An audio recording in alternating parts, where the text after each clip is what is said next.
to the Vipassana Satipatthana course. Sorry. So, first of all, let me just start with this. What are the frequently asked questions by your students before I start my questions? What are the most frequently asked questions? You mean for Satipatthana Sutta or for Vipassana Yes. course? We are talking about Satipatthana level exclusively. Yeah. Satipatthana Sutta is like, honestly, people rarely ask questions in the Vipassana course, which used to be, I used to think, why? I mean, there's so much to understand. It's such an important sutta. I feel really very strongly about this sutta and the importance of it in our practice. But somehow people rarely had questions, because I have seen the old students stop asking questions.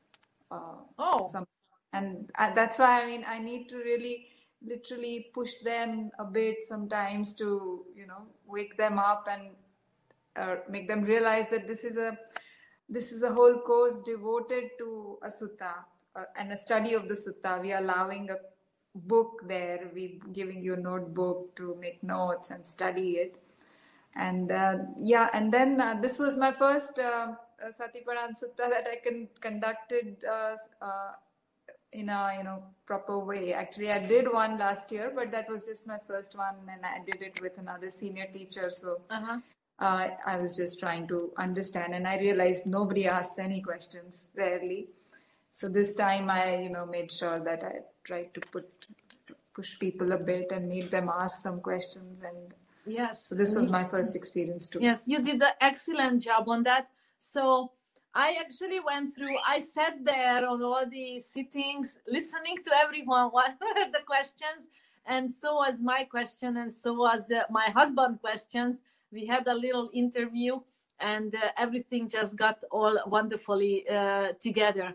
So first is, we know that Satipatthana is a so-called higher level, hence still people have an issue understanding why do we need to have part by part, what is a free flow, what is sweeping, okay, and blind spots. So let's talk about real practical stuff, if you don't mind. Let's start with that. So whichever... Just start one by one, because when you ask questions... So why do we need the part by part, and what is sweeping? What's the difference between part by part and sweeping? Okay, part by part obviously is when you go, part by part, you go and focus on every little part and slowly give attention to every part of the body. And in sweeping, it goes quickly. You take your attention quickly, as if like you're combing your hair. So then it just moves uniformly and continuously. And the sweep of this speed of the sweeping can be different for different people. Okay, so, and then we have blind spots, right? So even in Satipatthana level, we do have blind spots in certain areas, like the trunk area has blind spots. So my very important question is, why do we have blind spots still? What are the blind spots? The blind spots could be, a lot of times I've seen they are either very subtle sensations that your mind is not able to catch because it's not subtle enough yet. Or sometimes it is it's very gross sensations, which not really gross, but where the sankharas of ignorance are manifesting. So you're not able to feel them again.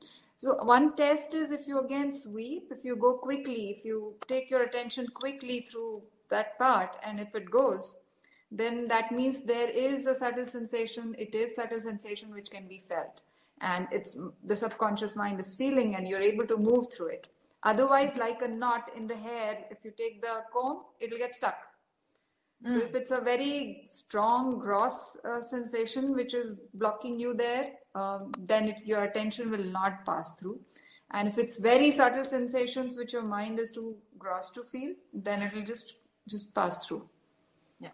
So basically the difference is between part by part and and the sweeping, that we go quickly in between the parts, the feelings what we have. Yeah. Okay, Yeah. that is very good, because this is how it becomes a flow. Am I right? Yes. Please tell us about the flow. Yeah. Flow is, I mean, again, all of this, before I should have just clarified this. All of this is my understanding, so-called, my understanding of the technique and how it applied to me and how it worked for me. So these are not standard instructions which most of the teachers or Goenkaji has given. It's from my understanding I'm sharing. So just take it with that much pinch of salt and see whatever works for you, accept that, and just put the rest aside. So what I think flow is something which goes on its own, where you don't have to, you just start your attention, and the attention on its own starts flowing through the body in a particular, as if a bucket full of, or a mug full of water has been poured over your head. So it just flows down. So that's the differentiation I have made. But normally in instructions, Goenkaji doesn't, he uses them interchangeably. He uses work with a free flow, with a sweep with a free flow, so he kind of combines both of them. But I use it like this. So in the meantime, I keep muting my my microphone, because we have dogs and we have the bird. So just to have a really sound from you. So actually, I had a challenge with that initially, because as you made it clear that once you bring your attention to one spot, for example, on the top of your head, all by itself, after a while, a flow starts. But there are times when it doesn't. So it's two different things, right? Yeah. Different states of your experience and body and mind. So sometimes I've seen people just keep waiting for the flow, and then they never work with the flow. They think that it will happen, and it's not happening. So it's okay. I should not be craving for the flow. But it's not about craving for it. It's learning to, because that helps you open up the whole body, feel the whole body more subtly. When you do this, a lot of blocks, a lot of knots get opened up, get cleared, and you feel the body more deeply. Then that's why we're doing this. Yes. And so over to the next question. I totally understand this part. And then Satipatthana comes and we read the sutta, and all of a sudden we are being introduced to Anapanasati in practice. So that was very amazing for me, because it never actualized that Anapanasati is actually a meditation. So could you please tell us, what does it mean, the Anapanasati? And I let you explain it. You are the teacher. So what does it mean when we read the sutta and it's in the Anapanasati part, right? So what does it mean in practice? As a technique? Anapan is definitely a meditation technique, and the first part of Satipatthana Sutta is Anapana, where he starts with you breathe in, you breathe out, you're with full awareness, and then it's short breath, it's long breath, it's this way, the various kinds of breath, and then the last steps he reaches that Sabbakaya Patisamvedi Asasya Samiti Sikhati, which is feeling the whole body I breathe in, feeling the whole body I breathe out, which is a very important step, which kind of combines Anapana with Vipassana, because then the body is involved. You're feeling the whole body. And that's what we're trying to do here. When we do Vipassana, we're learning to feel the whole body. And that's a very important stage also, where you're able to feel the whole body. Then that's not part by part. You're not feeling the whole body part by part. You're feeling the whole body while you breathe in. You're feeling the whole body when you're breathing out. And I feel that's an important step. And the next step also of Pasambhayam Kaya Sankharam Asasya Samiti Sikhati, which is calming the body sensations, or calming the body formations. I breathe in and I breathe out, which is also a very, very important instruction, I feel, which tends to get ignored. That means relaxing the body. It's very important to be relaxed in the body. And keep relaxing whenever you feel any tension building up, because the more relaxed you are, the more relaxed your mind will be, the more open your body will be, and the more subtly you will be able to feel. Yes, and it was mind-blowing for me to actually practice this. As I breathe in and out, I can feel my total body. And I used to have this before. I just never thought that I'm meditating. And I used to tell myself, why don't you just do the scanning?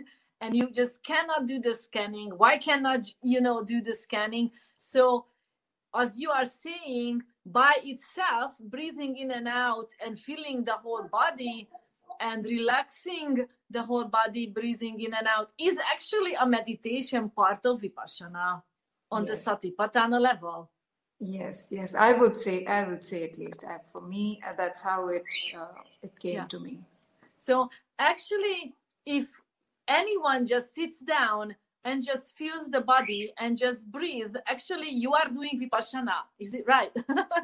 Yes, if you feel the whole body and you're aware, it's the whole practice of Vipassana is mainly about awareness and equanimity. And awareness, for that we take the support of either breath or the body. And in this, body and the breath both are combined. So it's a kind of a double support, which anchors you in the present moment and keeps you aware of what's going on. And as you relax, the attention goes deeper. It kind of penetrates into the body, and then you start feeling the subtler things happening in the body and what's going on in every place, without having to move too much. And I feel that really helps in application of this technique, because we are learning this to apply this in daily life. It's an art of living. So once we are able to do that, it's so easy to keep doing that while I'm talking to you, while moving, doing anything. You just, in the background, you're aware of your whole body. You're not moving, you're not scanning. You're just aware. You're just aware of the whole body and any tensions building up, any reactions building up, and you keep relaxing. And that's a wonderful practical application then. Yes, and this is coming to the next step. And our next question is that Goenka-ji says that you should walk and feel your whole body. I never understood that until up to this point. And then when something happens in your life, you should feel your whole body. I never understood that. And now, so please explain, why do we need to feel body sensations when something happens in the mind? Because this is the base of our technique, that when something happens in the mind, if you try to deal with it at the level of the mind, which is, when we say mind, it's just the conscious mind, which we know is a very small percentage of the whole mind. And at the conscious level, if we try to deal with it, you cannot, because if you're getting angry, you see you're getting angry, and if you say at the mind level, okay, don't get angry, it's not good, you should not get angry, and so on, all that it does is just adds, it's another thought. That thought doesn't cancel the thought of anger. One thought never cancels another thought. It just becomes two thoughts. And that's why it's so difficult to, deal with it at the mental level, because the whole push is coming from the subconscious. The conscious mind is just expressing that. And that subconscious mind is all wired into our body.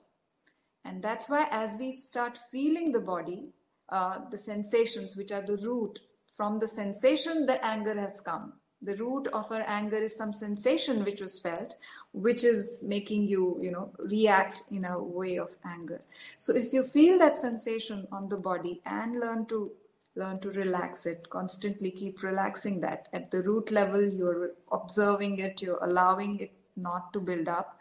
It's very effective. And if you see the sensation of anger, if you notice it, it's so mild and so easy to watch. It's not as overpowering as the anger when it comes to the mind and starts talking.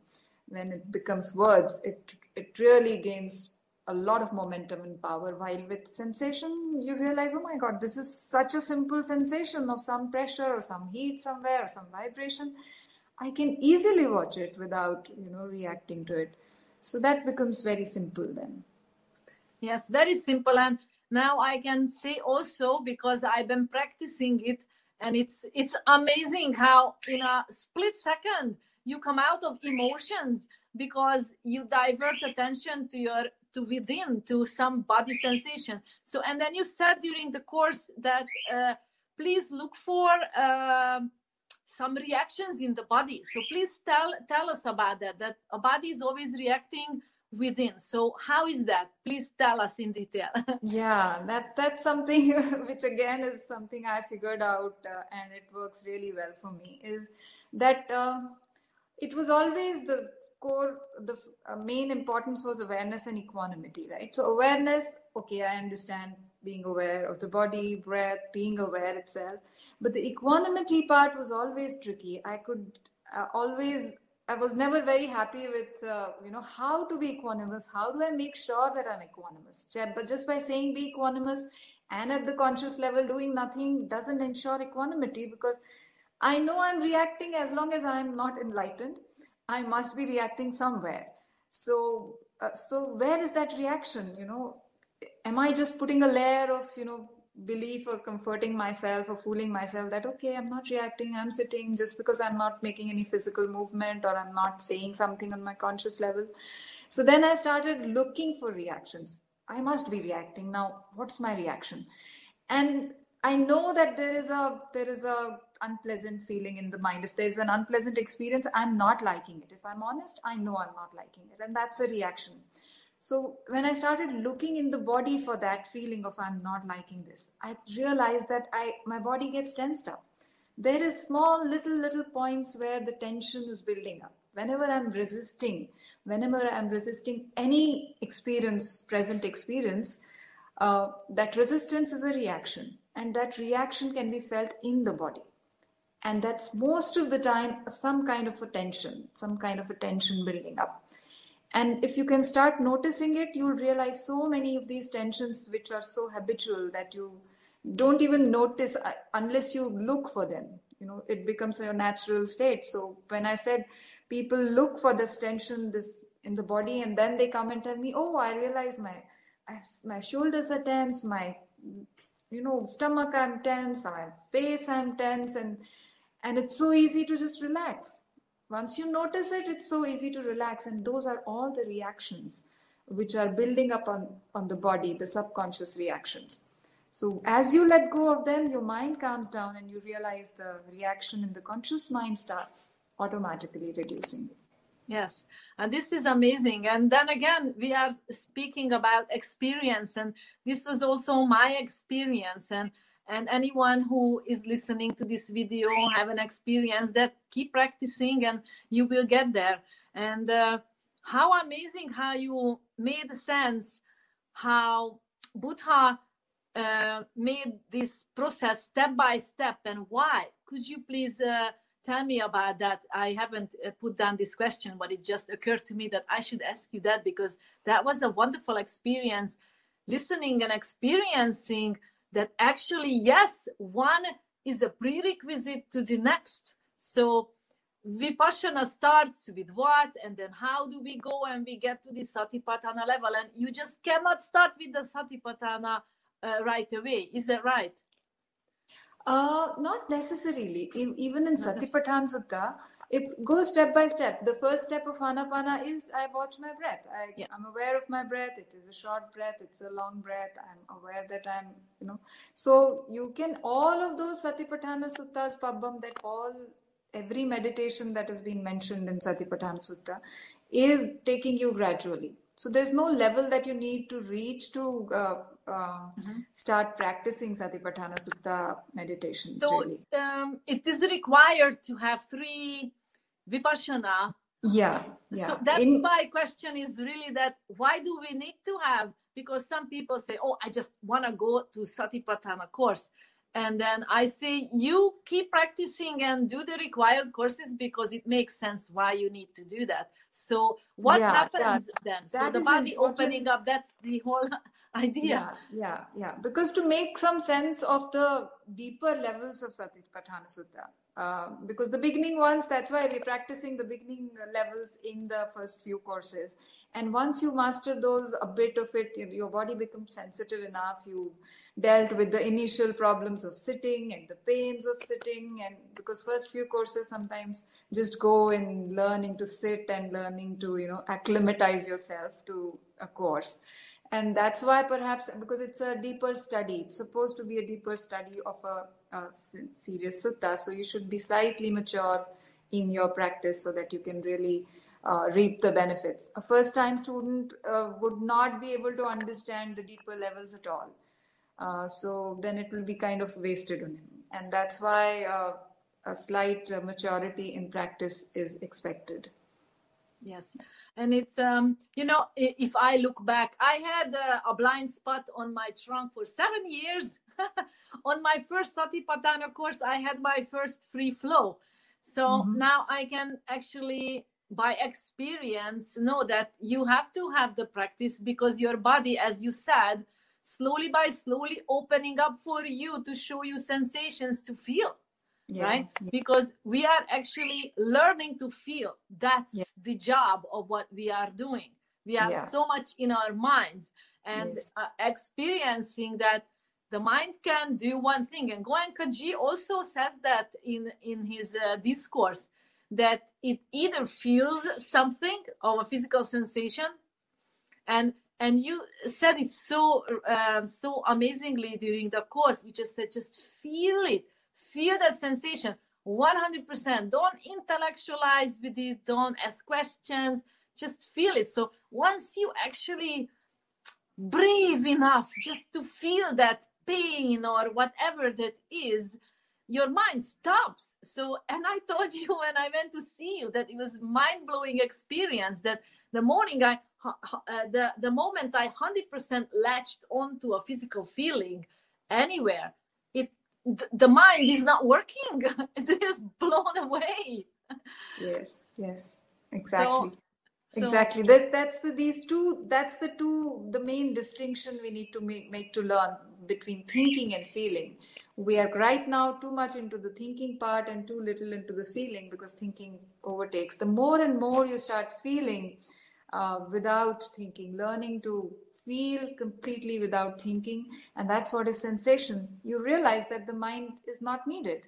Mind is automatically then, is out of the picture, and everything that you need, you can know, you can understand from your experience, direct experience, and which is so much richer than what the mind can tell you about your own experience, really.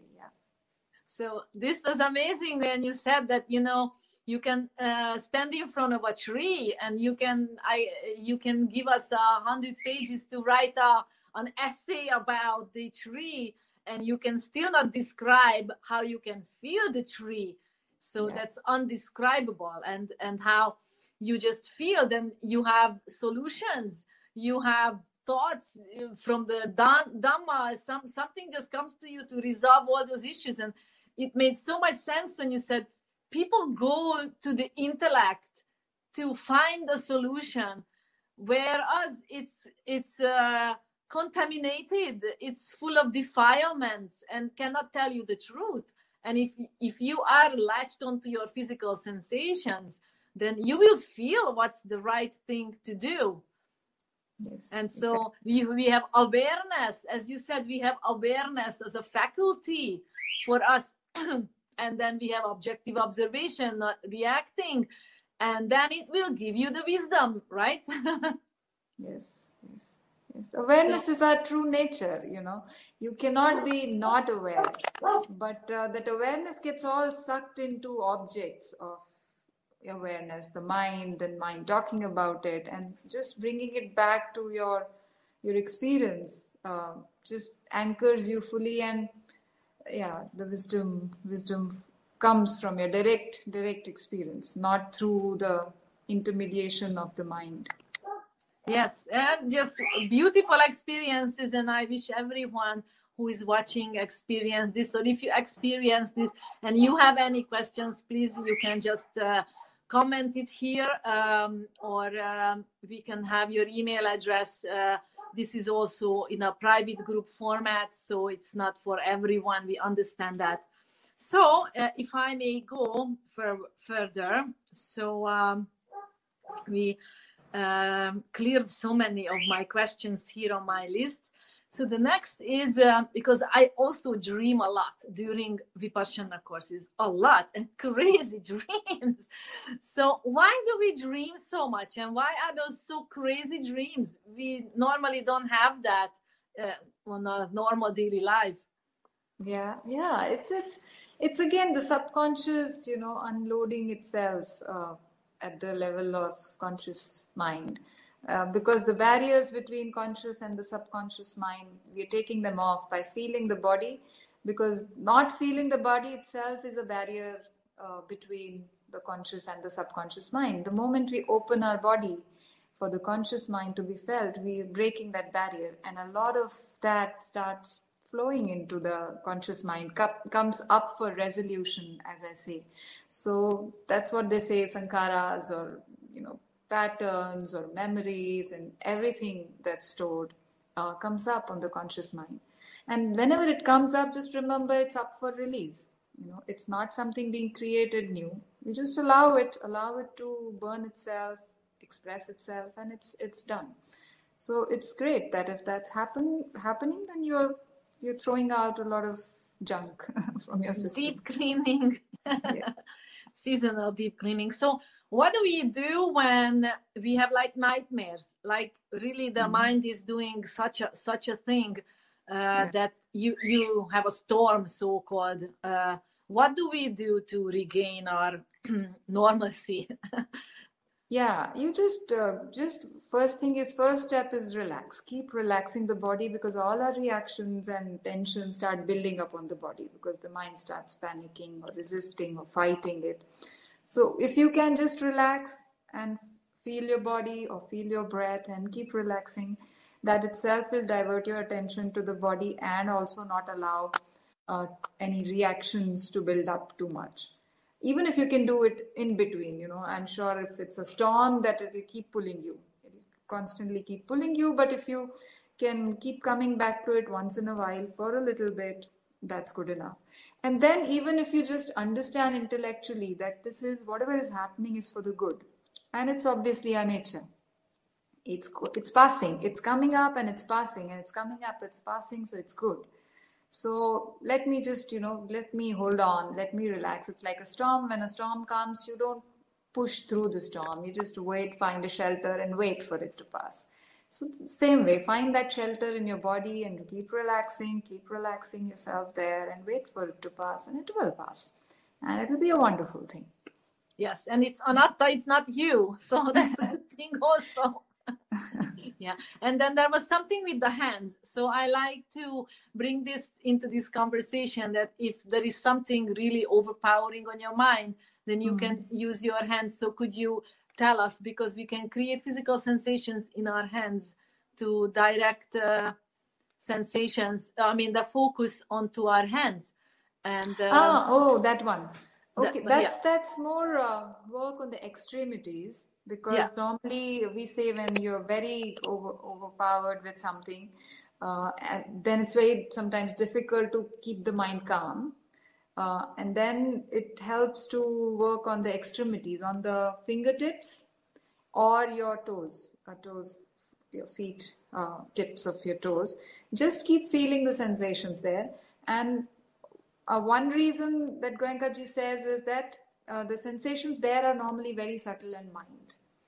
So one, it brings you back to your body, present moment, and to some very mild, subtle sensations which are not overpowering.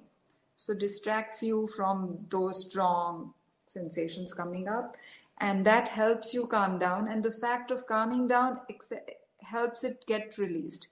Because that calming down means equanimity, actually. The more relaxed you are, the more equanimous you get. And the more equanimous you are, it's kind of a release button for whatever is coming out up to flow out. Then you're allowing it to go out of the system. So that's how it works to help you calm down. Yeah, very, very important tools. And so you said that there is a great difference between Western students and the Eastern students, and then you have to really highlight here in Europe, for example, the relaxation. Could you please tell a little bit more about this? Yeah, I noticed that in the West, people are really take the rules very seriously, take the instructions very seriously. They're really very, committed, serious workers. And then on top of that, Goenka ji constantly keeps, work hard. You have to can't miss one moment and keep trying and keep working, and that just builds up their tension, and everybody gets so tensed about not missing a single thing and working really hard that they forget to relax, which is the very, very key part of the technique. You cannot push through this, you cannot do this. It happens. The more you relax, the more it will happen. So that's why in the West, I have to constantly keep telling people to just relax, just keep relaxing, just keep relaxing, and that's enough. I feel enough instruction for them for the course to go wonderfully. While in the East, the tendency is more of, they're already very relaxed. They don't want to follow too many rules. It's very difficult to make them follow rules, and so that's not in our DNA normally. We go around rules, we find way around rules, and we take rules as more like advisory. Okay, if you want, maybe you can follow, kind of. So then that's why Goenkajis have, perhaps I feel, this constant, trying to put them in line and make them do, which kind of works in India, in the East, but doesn't work in the West like that. Yes, because I also went through and I did crazy things. And if I tell you, you think I'm really, that's a normal thing. I did Aditana for full 10-day course. Oh, okay. And I had my hip in a 16-hour spasm that I couldn't walk. And I thought, it will pass. It's okay. It's good. I am an athlete. I can take pain, and pain is good. And, I had a teacher who told me, you cannot move whatsoever during the Aditana when I was in Nepal. So she said, you can move your spine 3 times like this. And then I had tears running down my cheeks because I wouldn't move.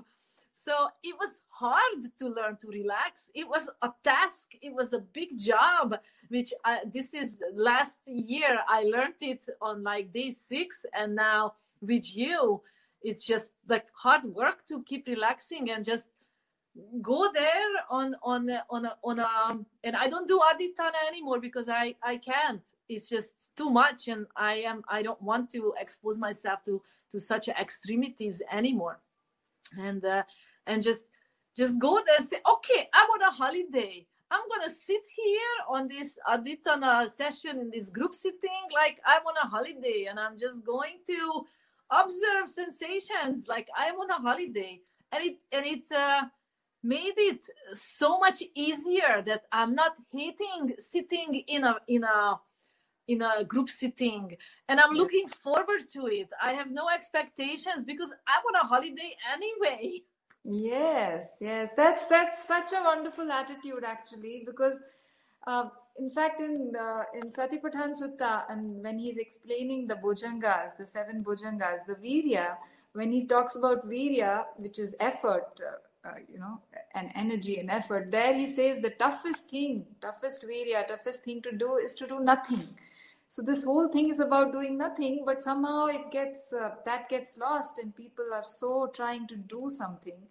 And this Aditana, even that, it never worked for me. But there are people for whom the Aditana seems to work. I've got reports where people say that, no, I just sat through it, with tears rolling down my face, and I thought I'll die. And then suddenly something kind of collapsed, or something popped, and, everything relaxed, and the body relaxed, and the pain went away, and so on. So those kind of experiences do happen, but I say then, it's okay if it's working for you. If you feel that happens to you, that's fine. But otherwise, if it's not working, it's completely fine to, step out of that, to move. It's the only reason, a few reasons for Aditana that I feel are, one, that for the beginners, for the initial students, they are not used to not doing anything. They need to do something, and they need to find some satisfaction of achieving something, which is very difficult in the beginning. You're just learning. And it takes a long time in Vipassana to start feeling sensations and go deeper and get the benefits and so on. So this is an immediate gratification. If you can sit through the hour, everybody is so happy. Oh, great, I did good. And that relaxes them finally. And they keep coming and telling me, I could sit through 1 hour, it was paining, but I did not move, and I sat through, and they were really happy. So then I say, okay, it's working for you. It makes sense for you. You feel good after doing it, then do it. So for a few courses, for initial few times, as long as I see that, I say, if it's working, keep doing it. But then there is a point where I keep telling them to move from there to the more important part is equanimity. You should be able to sit with a relaxed body, which is equanimous. So equanimity is more important than adhichan. So now start putting more weight on equanimity. So as long as your adhichan is supporting your equanimity, it's wonderful. But the moment you start getting tense, your body is getting tense, you're sitting with a tense body just for the sake of sitting, no, then you are not equanimous. So just keep relaxing, and as long as you can sit, you sit, but then change with full awareness, without any negativity, with a full relaxed body and mind. Then you're not reacting. Changing doesn't mean that you're reacting, but sitting through and forcing it is reacting. So that's not the way to do adhichan. Yes, and then my experience about this, that and as you reconfirmed it, you stay relaxed, then you can feel sensations. If you are tight, you are reacting, and you are trying to meditate while you are reacting with a tense body. Yeah. So that's that. So I think all my very important question on the last one. So people want to reach Nibbana. And there are some people who keep coming back on purpose and not reach Nibbana. Could you please tell us this Buddha story as well? That one. That one. Yeah. Actually, Buddha himself, as he many eons back, as I told you, met the Buddha of his time. What was his name? I'm forgetting that. But the Buddha's name was Sumed at that time. He was a bhikkhu named Sumed, and he was passing through a village, and he happened to meet the Buddha, Samyak Sambuddha, and saw the glory on his face, the amount of benefit he was giving to people. People were, learning so much from him. He was spreading Dhamma, and so he wanted to be like him. And when he met him, the Buddha could have taught him the technique, and he was ready, he was ripe for enlightenment. He could have got enlightened himself. And the Buddha was willing to give him the teaching, the technique. But he said, no, I don't want to get enlightened myself. I want to be like you and help so many people get enlightened, not just getting enlightened myself. And then he said, but that's very, very hard work. For many, many kalpas, you have to develop your paramis. To become a Samyak Sambuddha, you need this big jars of paramis, while to get yourself enlightened, this much is sufficient. So he said, no, I want to do it. And Buddha agreed, because he saw his resolve was really strong. And so then this Bhikkhu Sumed, kept coming back as a bodhisattva. These people are called the bodhisattvas. So they keep coming back, serving humanity, growing in Dhamma, helping people grow in Dhamma. But mostly they say that whenever they come very close to taking a dip in Nibbana, because even Shrotapanna, if they become Shrotapanna, then within 7 lives they do get enlightened. So they don't even take that first dip in Nibbana to become a Shrotapanna also. So they just go on and they step back. Every time they come very close to Nibbana, their resolve brings them back. Something happens. They don't even know consciously that, but they just step back from it. And that's because of this resolve. And there are a lot of people like that. And a lot of people even say about our Guruji, our teacher, that also that even Ubakhin was not a Shutapan also, and even Goenkaji perhaps, because he's never mentioned that he is. And so people wonder, and then we realize they are working towards that goal, and that's why they choose perhaps not to get that dip in Nibbana. And you mentioned me that keep coming back to help people. So that's something which touched me very much. That can you please tell me more about that? Yeah, I mean that's also I have no knowledge or experience of that, but the stories that they say that the Bodhisattva's job is to develop his paramis, and for that he keeps coming back into the world of dukkha, of suffering. And how does he develop the paramis? By doing good work, by doing, helping, supporting people in getting dhamma, in spreading dhamma, and that's how he would develop his paramis to come to a level of becoming a Samyak Sambuddha. So every time he takes birth into this world of suffering to develop his paramis by helping people, by spreading of dhamma. And that's a wonderful thing. But still, it's like compared to he could have enlightened, he could have become enlightened and become out of suffering himself completely. Which he did not, and he chose to come back to this world of suffering, because you do suffer when you come to the world. You do suffer, and he chose to do that. Definitely, this is such a marvelous story, and it's such it gives such an inspiration that we are here to clean our minds and keep giving back, keep serving, to work off all that karma which is on us. And by that, my last question is that are there individual differences? Is there such a thing that going introvert too much too soon? And and there are individual differences how much meditation you should be spending, and sometimes you need to come out and become extrovert. Could you please say, because you see individual differences while you are in courses and teaching students, that it's actually does help. It's not giving them that I failed, but it's a must to do. Could you please tell us? Yeah, it's everybody is at a different phase or state in their life, and it's not about somebody's more advanced or somebody's behind in any way. It's like more like a child who's in kindergarten and another child who's in class 5, another child who's in class 11. So you cannot say the class 11 child is more mature, more evolved, or he's a more evolved soul than the child in kindergarten. It's just that he's just started. This child has just started on this, and that one has come before him into the life baby. So whatever comes to you, and nature and Dhamma, Dhamma is always guiding our process or our progress, and whatever comes to you naturally, whatever works for you, as I keep saying, is what you should be doing. Like it's again like Aditana. If Aditana works for you, you do it. If you're able to feel the whole body, you feel it. If you're not able to, because there are so many people I see that in the first course itself, they're able to feel the whole body. So they are already ready to feel the whole body. And that's why I don't wait for them to be some 4-5 courses old students.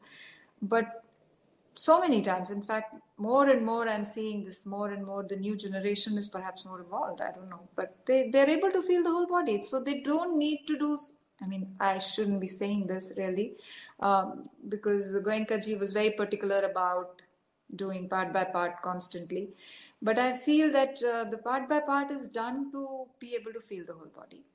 And if you're able to feel the whole body, then the part by part job is in a way done. And just feeling the whole body makes you more relaxed, because then you're not doing so much. Otherwise, it becomes too much of doing, focusing here, focusing here. It needs a lot of effort. And effort again implies the mind, and it brings up a bit of tension. So if you're just able to feel the whole body, you can be more relaxed, and the sensations go deeper. You feel the body more subtly, which is what we need to do.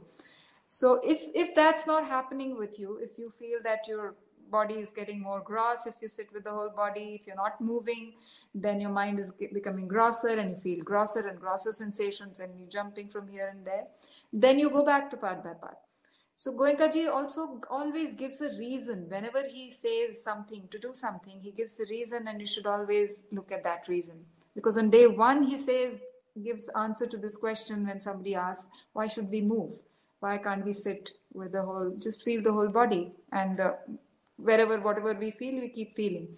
So that's what he says. If you do that, then your mind will just jump from one gross sensation to the other, and it'll never feel subtle. So if that's happening to you, yes, you should keep moving. But if that's not happening to you, if you're able to feel the whole body as one and relax with it and feel it more and more and more subtly, that means that problem, that objection is not working for you, and so you can stay with the whole body. And so for everything, Goenkaji always gives reason. You should do this and why. So keep looking at that why, and if that why doesn't apply to you, then you can change that or work it according to you. And that's why different people being in different stages have to adapt one instruction. Goenkaji has the limitation. He can't give 10 instructions. He has to give one instruction. Yes. And that's why he's mostly, I feel, tailored it to the very basic, the beginners, complete kindergarten students, because his job was anyways to give seed. So he was targeting just the beginners. So if you are slightly beyond that, then you have to pick and choose. You have to understand what he's saying, see the reasons, and decide what works for you. And that's when you will grow. Otherwise, if you keep listening to the basic instructions and following them all the time, you remain at that level then. So it's very important to find your own level and pick up those instructions from Goenkaji's talks. They're all there. Till the very high level, they're all there if you're able to listen carefully and see what works for you, what applies to you, and pick those out and grow. And that's why Goenkaji said that you are your own master. Don't do anything because I'm saying or Buddha is saying. You have to make it your own. Unless it's your own experience, it's of no use. Just don't follow me blindly. Don't do anything that I say blindly. So make it your own. Yes, very true. And you mentioned one thing, that there are individuals who just being introvert is too much. And then you actually send them out, go for a walk, just look out, get out of your head a little bit before you come back, because it's just too much. And I am bringing this as a last topic for all my Westerner friends, Dhamma friends, watching this video, that yes, it's all right, and keep remember that this is a middle path, right? Yes, so it's very important. Every time I give them full freedom to just stand up, walk out, take a walk and come back, because it's very important to be relaxed. Mind can come very strongly and make it into a big job, and you completely off track them. Yes, absolutely. So my questions are all over and we finished. And is there anything else you would like to send to our Dhamma friends? Any last words of anything what you like to say? No, just keep it alive. Don't let it become mechanical, which is the danger we have, because it's a repetitive process. So if it becomes repetitive, the mind makes a program out of it, becomes mechanical, and loses its efficacy. So keep it alive, keep interacting with it, keep thinking, changing it, keep understanding it and experimenting with it. Don't be scared to experiment with it. Trust your experience. Learn to trust your experience, and that's how you will grow. So thank you so much, and really wishing a lot of metta for you and all our Dhamma friends, and really, really thankful for you